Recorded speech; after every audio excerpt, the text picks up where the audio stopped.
अत्यंत दुःखद अशी बातमी आज सकाळीच कळाली।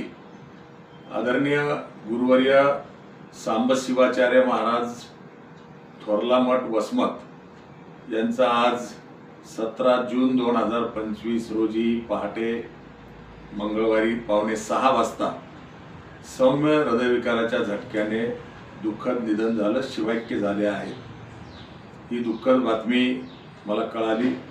मी खरं तर मागच्या 2-3 दिवसापूर्वीच 14 जून 2025 ला शनिवारी नांदेडच्या नारायणा हॉस्पिटल डॉक्टर व्यंकटेश काब्दे साहेबांच्या दवाखान्यामध्ये आदरणीय गुरुवर्य सांबशिवाचार्य महाराज वसमतकर ॲडमिट असताना आदरणीय गुरुवर्य दिगंबर शिवाचार्य महाराज वसमतकर यांच्यासह मी त्यांची भेट घेतली होती आणि वय 92 वर्ष असतानाही, प्रकृती बरोबर नसतानाही त्यांची स्मरणशक्ती अत्यंत दांडगी होती।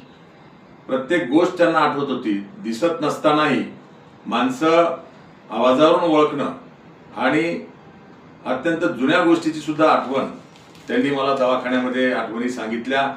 असं वाटलं नव्हतं की एवढ्या लवकर आदरणीय बापू आमच्यातून जातील, परंतु 92 वर्षाचं वय, डॉक्टरांनी शर्तीचे प्रयत्न केल्यानंतरही 2-3 वेळेला सौम्य हृदयविकाराचे झटके आल्यानंतरही आज दुर्दैवाने पहाटे 5:45 वाजता ते शिवैक्य झाले आहेत।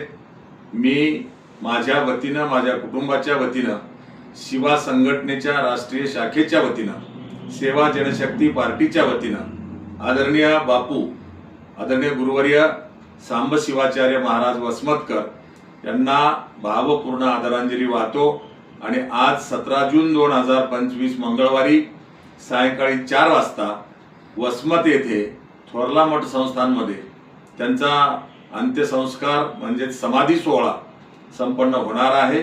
तमाम भक्तांनी, शिवा मावळ्यांनी या अंत्यविधीच्या सोहळ्याला, समाधी सोहळ्याला उपस्थित राहावं अशी विनंती करतो आणि पुनश्च एकदा माझ्या वतीनं आणि शिवा संघटनेच्या राष्ट्रीय शाखेच्या वतीनं आदरणीय सांबशिवाचार्य महाराज वसमतकर यांना भावपूर्ण आदरांजली वाहतो। धन्यवाद। जय शिवा।